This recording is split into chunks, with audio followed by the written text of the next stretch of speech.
আমি তাপসী চলে আসলাম নতুন আরেকটি মিনি ব্লগ নিয়ে। সকাল সকাল ঘুম থেকে উঠে কাজে লেগে পড়লাম।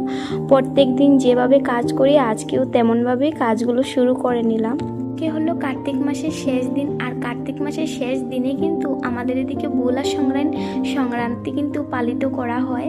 তার জন্যই কিন্তু অনেক সকাল সকাল ঘুম থেকে উঠে কিন্তু পরিষ্কার পরিচ্ছন্ন করে আমি ঘরটর মুছে নিচ্ছি।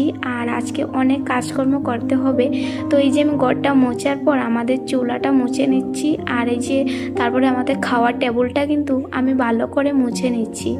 টেবিলটা এবার আমার মোছা হয়েই গেছে। এবার কিন্তু আমাদের ঘরে যত মশলার ডিবা আছে সেগুলা কিন্তু ভালো করে জল দিয়ে আমি ধুয়ে নিচ্ছি।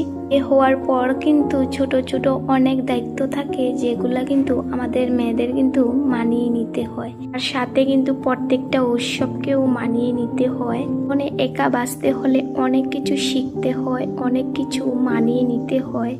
এর আগে যখন প্রত্যেকটা উৎসব পালন করতাম তখন কিন্তু আমার সাথে সবাই থাকতো, কিংবা ভাই হোক বোন হোক সবাই থাকতো। কিন্তু এখন বিয়ে হয়ে গেছে, সবটুকুই দায়িত্ব কিন্তু নিজেকে একা একা পালন করতে হয়। কাজকর্মগুলো গুছিয়ে নিয়ে স্নানটা সেরে এসে পুজোটা দিয়ে দিয়েছি, তারপর রান্নাটা বসিয়ে নিয়েছি। তারপর তোমাদেরকে আগের ভিডিওতে বলেছিলাম মশলার ডিবার মধ্যে মশলা পরে রাখবো, সেটাও করে নিয়েছি। আর তারপর খাওয়া দাওয়া শেষ করার পর বিকেলবেলা কিন্তু আমি গোপালের প্রসাদটা খেয়ে নিচ্ছি। আমার যদি প্রত্যেক দিনের ভিডিও ভালো লাগে তাহলে আমাকে একটা লাইক করে আমার পাশে থাকবেন।